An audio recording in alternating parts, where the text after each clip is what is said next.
I am very excited for this episode of the Maverick Makers Podcast. This week we have the lovely Michelene Maguire. Not only is she a great friend, but she is also an inspiring businesswoman. Michelene founded Women Growing Empires, which was founded to support women business owners who want to grow and build wealth. In addition to founding Women Growing Empires, Michelene Maguire also owns a marketing agency specializing in software and tech companies that has a proven track record for pipeline growth. Her agencies focus on fractional leadership, marketing strategy, and ABM campaign strategy. She is known for taking a company from 4 to 24 million, from enabling multiple companies to do over 3 times acquisition deals, and for doubling pipelines for enterprise-sized businesses. You don't want to miss this episode. Let's go.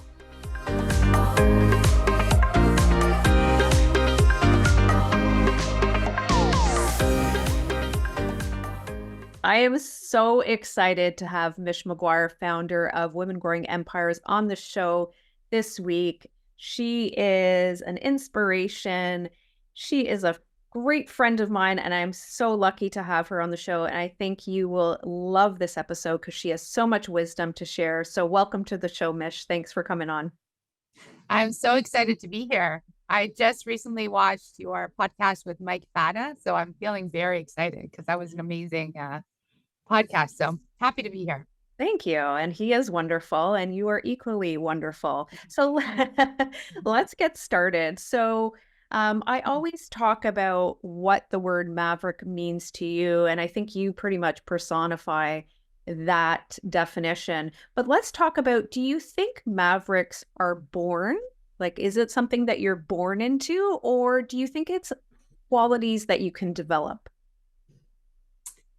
Yeah, it's a great question. I think it's qualities that are developed, but I do think that some people are innately a little more swinging to the maverick side. So yeah, I think it's developed though. I know for sure I've developed it over time with some confidence of being able to take just a little bit bigger risks. So for sure developed. Interesting take. Okay. And you've been both. So what I mean by that is you've been a maverick entrepreneur when you've worked with, large tech corporations, and then you've also been a maverick entrepreneur with your own agency, with Women Growing Empires. So can you tell me, what do you think the differences are, or what sort of qualities do you think you have that differ in each of those different roles? So, I started my career in corporate, and the nice thing about being an entrepreneur is you get some guardrails, right? So if you're working with a company that has a clear vision, a clear mission, you get the guardrails of, hey, I have this crazy fun idea, but instead of going off and doing it, you're kind of curbed a little. So I was really, really lucky, especially because I was in tech. I've been in tech my whole career. So when I came up with my crazy ideas, from that point of view, I've always worked with a leadership team that were really quite open, but they're guardrails. So at the end of the day, it has to be about pipeline or revenue. And so the benefit of being an entrepreneur is you really learn the discipline of yes, you can be creative and you can do wild things. And we did some pretty fun stuff, but there has to be an outcome that's going to impact the company's revenue. Whereas on the entrepreneur side, sometimes I don't have those guardrails. So I can go way off on a tangent and then be like, this was fun and exciting, but I'm not sure there's any revenue tied to this. So I think that both are great. So I often give, super young marketers that are coming to me for some guidance around careers. I'm like, that bit of corporate experience really, really adds up, right? Because it teaches you discipline, it lets you play around. And so those guardrails can be really important. I like that definition, the guardrails. So for me as an entrepreneur, I guess my definition of the guardrails is I've always jumped without a net. So that's, without the parachute and just, anyways. So same kind of analogy. What do you think being a maverick gives you permission to do, unlike others? So I always have this joke in my little world that I create templates, I don't follow them. So when being a maverick means that, I can, I don't get caught in processes before they really work. So one of the things on the marketing side is you have to test campaigns, A/B testing constantly, constantly. And one thing that I think a lot of people get stuck in is they set up these really heavy processes, but they don't even know if anything's working. So you get into this grind of first, the best thing you can do is go find the success and then you build a process, as opposed to build a process and then try to find success with all of this process weighing it down. So I think that's kind of the real difference. Okay, interesting. And we did this sort of in reverse order for people that don't know you. Can you tell us about your story and where you are today? Mm. Yeah, so I worked my way up. I went to art school. I did my degree in fine arts. I don't know exactly what I was thinking in university. I had very pragmatic parents, so they were kind of like, "Oh, just go off and find your way." Um, it's difficult to find your way, so I went into this sort of wild creative path, and then I kept being in this awkward position where money, I didn't understand how the money tied together. So here I am, this super creative person who's also really practical. It's like, yeah, but how are we going to afford to do this? And how are we going to grow? So the creativity started to shift into very quickly marketing, because it's the most creative part of corporate. And then I found my home. It was like immediate. It was easily to succeed in an area of creativity. Campaigns I ran started to work very quickly. So, I kind of not bought my way. I created that success that built my career. So I moved up pretty quickly. And so once I hit the VP level at the marketing level, or in marketing and corporate, you don't get to deal with the creative anymore. Now you're managing teams and you're worrying about budgets and structure and compliance and, big teams of people. And that wasn't the fun part for me anymore. And so there was this very clear moment where a consultant walked into my office and was working for a software company. And he said, I was working on this ebook and I was all excited by it and I was showing it to him.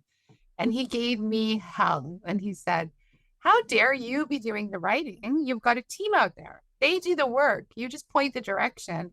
And I could feel like this kind of sinking feeling. And I was like, this is not for me anymore. And it was that moment that I thought, I'm going to hang a shingle out, because I think there are people and companies out there that want leads, that need demand generation, that want great campaigns.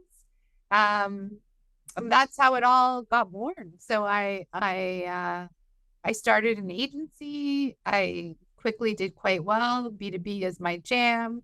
And then a few years ago, I realized there's this passion bubbling. And I thought I would like to take all this work I'm doing with businesses. I mean, I love seeing them succeed, but what if we move that and we actually change, working with women, and from an economical standpoint, how could we really build that side up as well? So it started as a passion project. Now it's a full project. And so I have a B2B marketing agency and I have Women Growing Empires. Great. Amazing. So Maguire Marketing Group is the agency and Women Growing Empires is this amazing platform and community of women that come together and do amazing things together and you'll tell us a bit more about that a little later, but I'm also a member and we're really thrilled to be part of it. What do you think your biggest maverick move is to date? Ooh, that one's a little bit tougher. I think biggest move was about 2 years ago. I decided I wanted to change how I live. And so it's a little outside of what people expect. So I live in a tiny little place in the city, downtown Toronto, front Spadina. Like, you can't get more downtown, right by Union Station. And then I have a property about 3.5 hours away. And it goes to the other extreme of 50 acres, and it's rough, tumble. And so one of the things, just a humorous part of that is you'll notice that when I'm downtown life and we're having meetings, and you've been to some of those dinners and meetings, I'm the woman that always has her hands kind of tucked away. So while people have beautiful manicured hands, you'll see that I have like short nails and scratches because I've probably been digging holes in dirt or smashing down walls and rebuilding. So I think that lifestyle is a bit of my Maverick move of, I kind of was brought up, you can't have it all. And I'm making the decision. I think you can actually. You just have to decide if that's what you want. Yeah, and I love that sort of, I've told you this before, but the Superman Clark Kent analogy where you've got the two different, like downtown, let's call her Superwoman, and then we've got the, up north, 3.5 hour away, Clark Kent, and the best of both worlds where you have the opportunity to grow in different ways. So I think it's fantastic. And that is a huge move. And when you told me, I was like, wow, that's amazing to have an investment property, to have a getaway and, all those things. It's wonderful. So good for you. I wish I could just take my glasses off when I'm up north, but it doesn't work that way. Fair enough. Why are you so passionate about helping women specifically grow their businesses? This is really personal to me. So I'm a single mom. At a pretty young age, I split up with my kid's dad, and it is really hard to start a business when you are providing for a child. Like, it's the stress of it. So here I was, I'm pretty smart. I've got an amazing network. I've got people that believe in me. They're willing to give me contracts. And I'm raising a child. And I kept thinking, like, here I am, I'm really lucky. And what about people that don't have so much going for them? Like, I kept thinking about it over and over, like, it is really hard.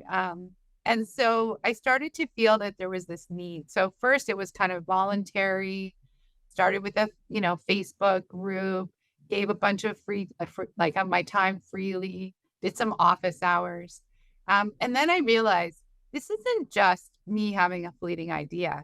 This is a need. This is a point where if I could create a community, our recent meeting, I announced that I wanted our group to aim for 1.5 million more in revenue over last year. I mean, these are big things. Like, it will impact a lot of people if we can grow revenue at a level where women are changing the economy. I mean, they could be the backbone of the economy.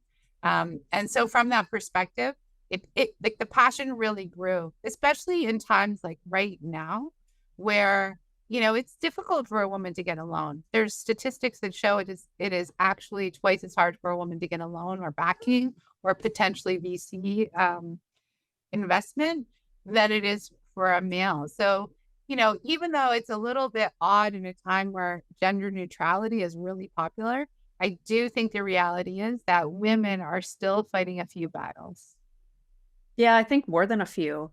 And I so appreciate this community that you've built and you continue to grow. There's an authenticity with the women, and everyone just wants you to win. So it's fantastic what you are building, and kudos to you. Who are your biggest inspirations and who do you emulate?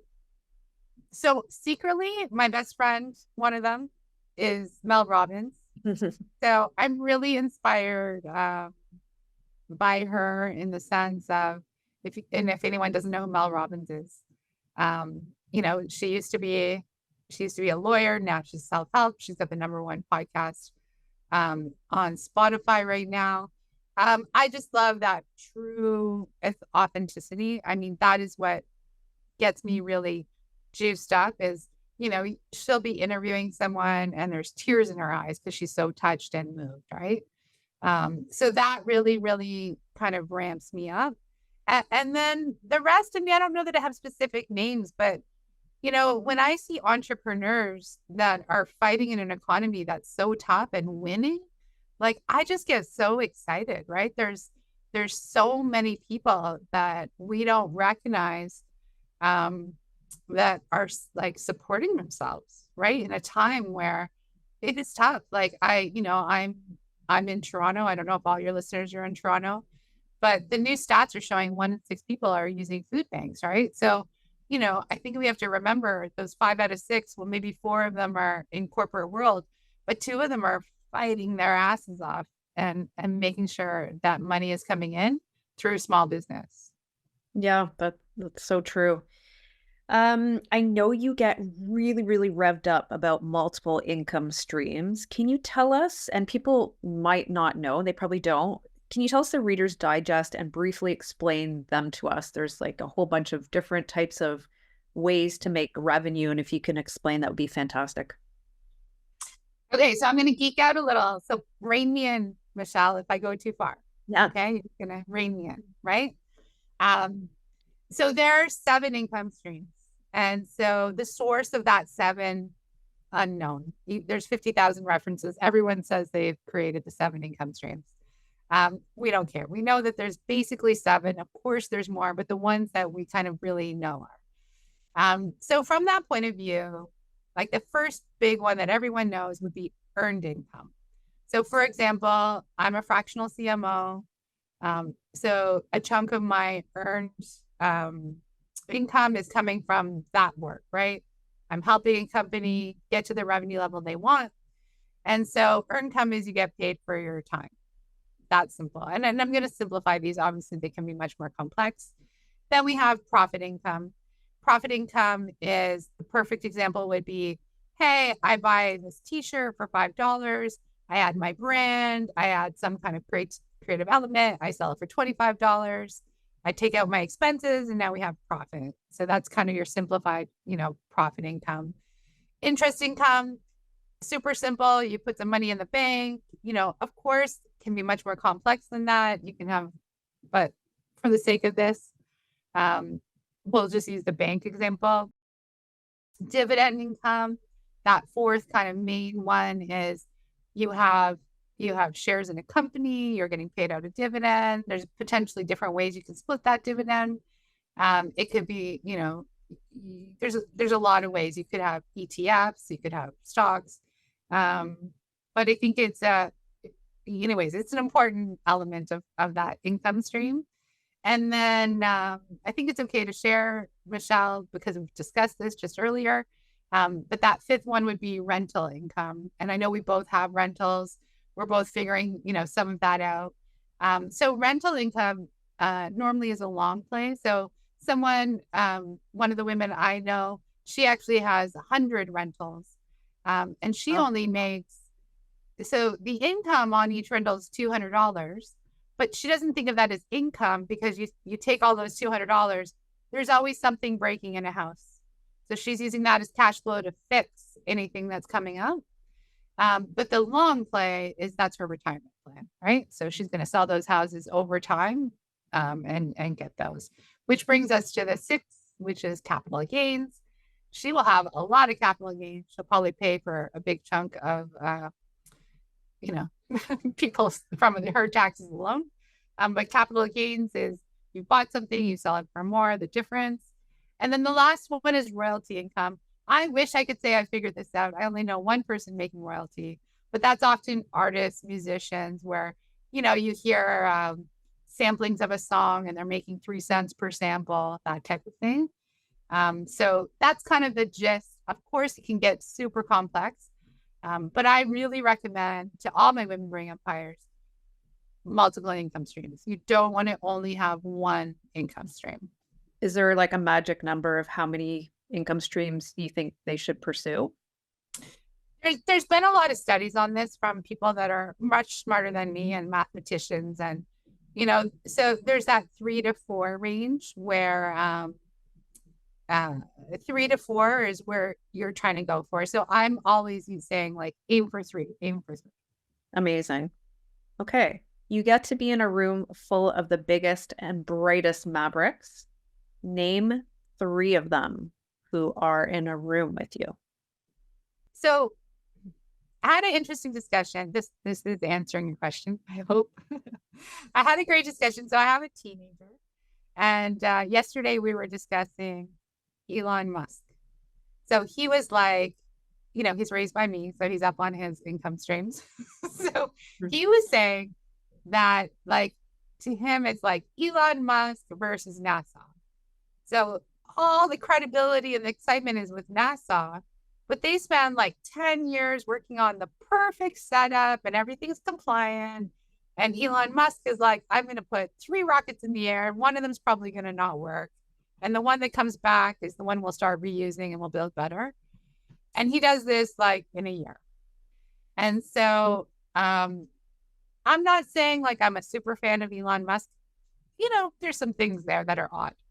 But I do love the idea of being around someone who's in that like fast thinking. So to me, that maverick element, like it would be awesome. It'd be awesome to just see what's going on through that brain of where do you get the confidence that you're just going to ignore everything that the US government's doing and be like, I'm going to do it my way. So that would be one that I think would be awesome. Three, Michelle? Okay. I think the example is like the perfect example of around someone who's literally in the analogy of a rocket ship, literally is being that rocket ship saying, I don't care. I'm going to build it better, faster. And if it messes up, who cares? I'm going to do it again. Versus, again, we understand why the government, NASA, will be testing and testing. It takes 10 years, but this guy's like, forget it. I'm doing it in a year. So I think that's a brilliant example and amazing to your son. Wow, I love it. Future entrepreneur, I can see it. So let's shift gears. If you're ready for the lightning round, these are quick fire questions to just off the top of your head. You just answer. You ready, set, go? Sure. Okay, let's do it. So fire or water? I'm just coming up with an answer. I would say fire. Okay, good. Inspiration or impact? These are tough. Impact. Good. No, you got them. Favorite book of all time? Oh, Michelle. I know. I didn't give you this one ahead of time. Yeah. Favorite book of all time. So I read like 2 books a week. I can't do it. I can't pick a favorite. That's okay. Is there one that you read over and over again or that you have? U Squared. Okay. Is it Price Richard? I think so. Okay. Yeah, I do. I have it out underneath my coffee table just to kind of remind myself that quantum leaps are possible. Amazing. Love it. Thank you. What makes you the most happy? So, of course, in case he watches this, I would say my son. But what really makes me happy is waking up in the morning, having a cup of coffee, and walking outside, checking on plants and seeing things growing and being able to wander around. I love growth, whether it's businesses or whether it's gardens, puppies. I just love things that are around me that are growing. Amazing. You win the lottery, let's say 50 million. What are you going to do? Yeah. I'm really proud to answer this one. Not a lot would change. Okay. I could do more. I could create more impact. But I wouldn't suddenly move. I'm loving what I'm doing. So, more impact, maybe a little more travel, and I would never be in Toronto in February again. I love it. Beautiful answer. What's written on your tombstone? This is a big one. I've already given instructions. I'm going to be cremated and put into the lake. But if there's a tombstone,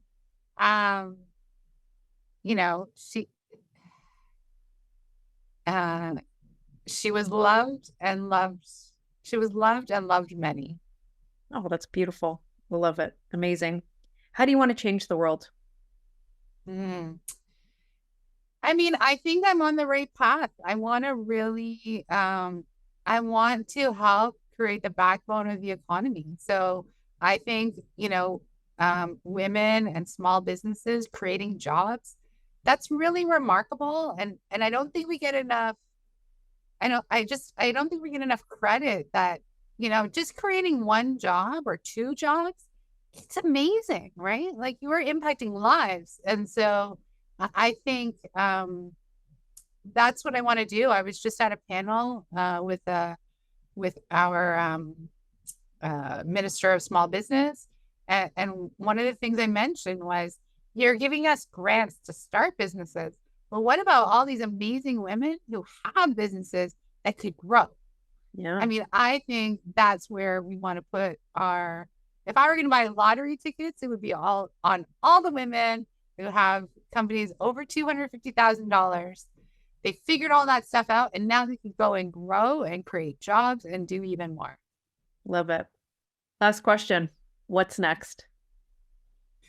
Ooh, I just think more. I mean, more women growing empires, bigger impact, creating and impacting the most people we can, and making it exciting, maybe even sexy, to be an entrepreneur, and like to really growth, money, pipeline, to be the kind of things that people want to talk about.